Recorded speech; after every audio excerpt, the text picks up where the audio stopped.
Welcome to Issues of Contemporary Politics with Dr. Brovkin. Today, my dear subscribers, I'd like to discuss a sensational development, and that is Trump's post in social media on his reversal of course on the war in Ukraine. In fact, the title of my presentation is Trump's sensational reversal in quotation marks. In other words, I will try to argue that this is not a sensational reversal, of course, but let's get down to the actual words of Mr. Trump and the comments and commentators and explanations and interpretations that are buzzing in the world media. So the sensational part of Mr. Trump's post in Truth Social is that Ukraine can win the war, that Ukraine can win all the territories back. That is the sensational part. All of a sudden, the president announces that there should not be any concessions. The talk about which was going on in the last couple of months, the plan that the Ukraine would give up some territories here in Donbass, and then in other territories there would be a compromise, and the conflict would be frozen at the fighting lines. All of that is gone. The next sensational announcement is that Russia was a paper tiger, that Russia couldn't achieve anything in 3.5 years of fighting, and it's pretty much the same front lines with slight revisions, here a few villages here and there.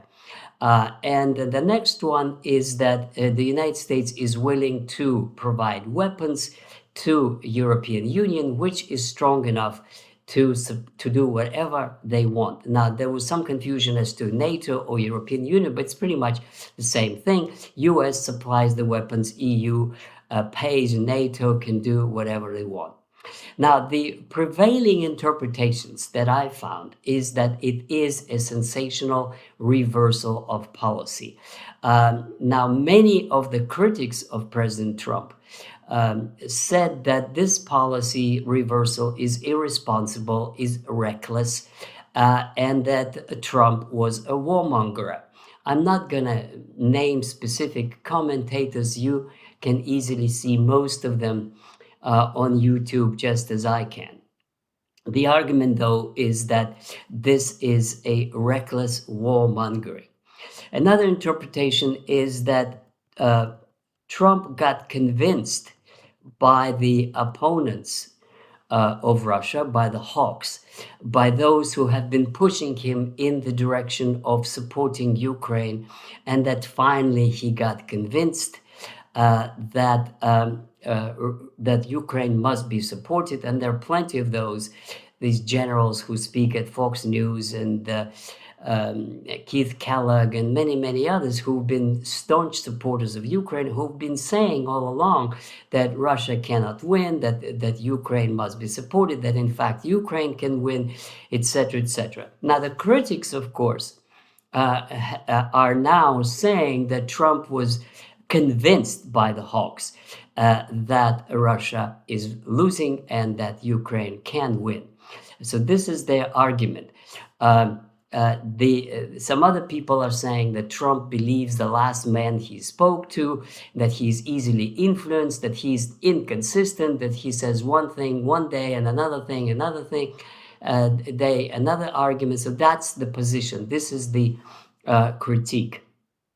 Now, other critics that I respect highly say that Trump reverted to the position of Biden, and now, after several months of trying to find a negotiated settlement, he goes back to Biden's position, which is helping Ukraine as long as it takes, as much as it takes, and continuing the war against so-called Russian aggression.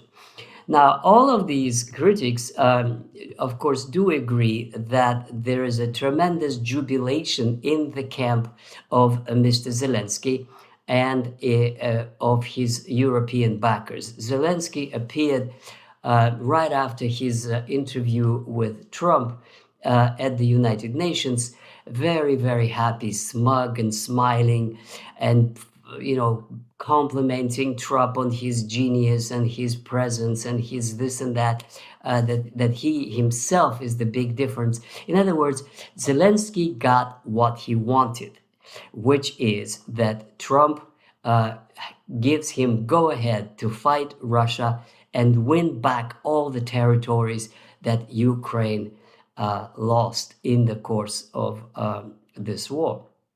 Now, von der Leyen and the chair of NATO, Rutte, and the foreign affairs spokesman for European Union, Kaja Kallas, they're all happy.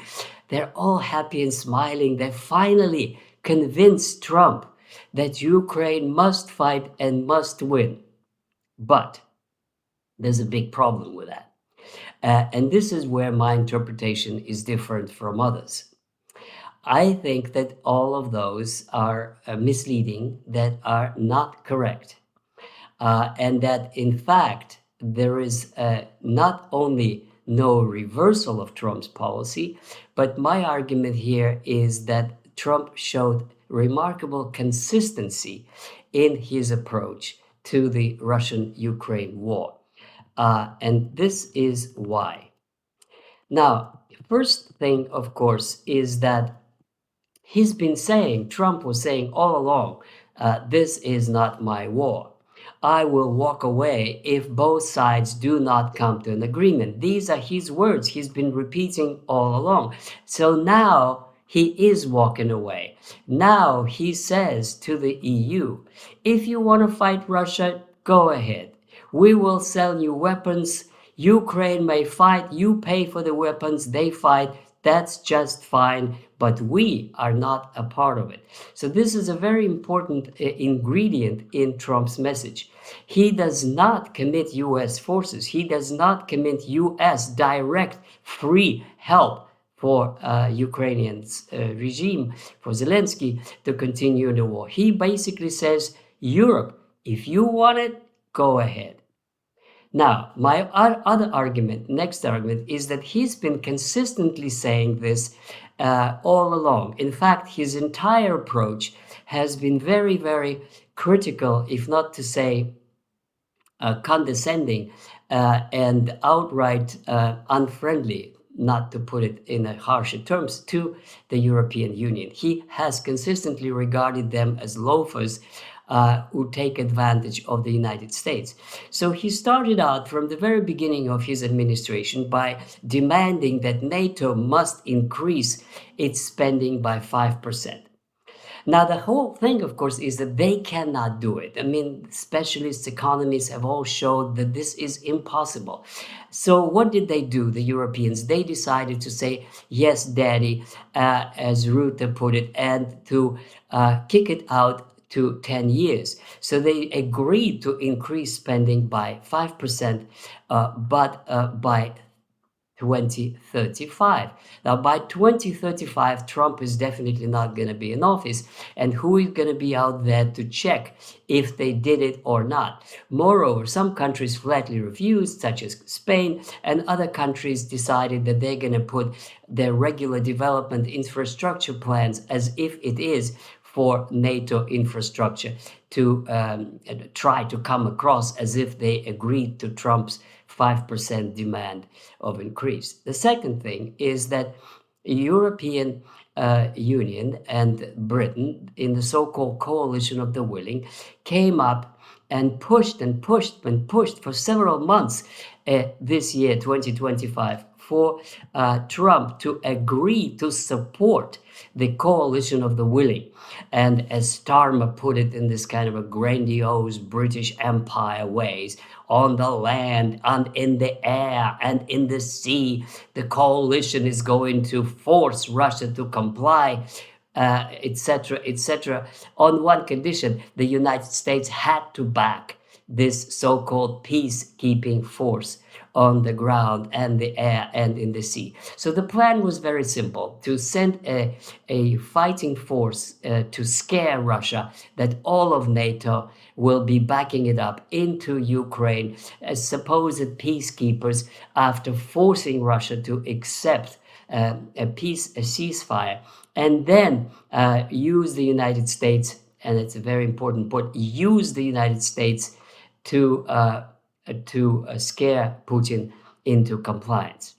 And what did President Trump? He said no. So he says no. He is not going to back the a coalition of the willing force. So they got scared. They came to Washington. They again tried to persuade him in his speeches, and especially Macron and especially Merz, that Russia should be forced to accept the ceasefire. The result was Trump said no.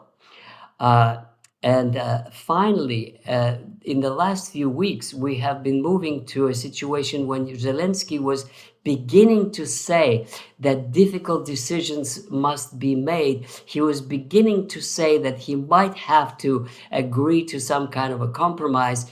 And it is at this point that we have several staged drone incidents. Now, I already addressed this issue and I have no time to devote to this now, but it is absolutely clear now to everyone who has any respect for evidence that the drones in Poland were not sent by Russia, that this was a Ukrainian staged false flag operation specifically designed to heat up the situation in terms of getting NATO support for Ukraine.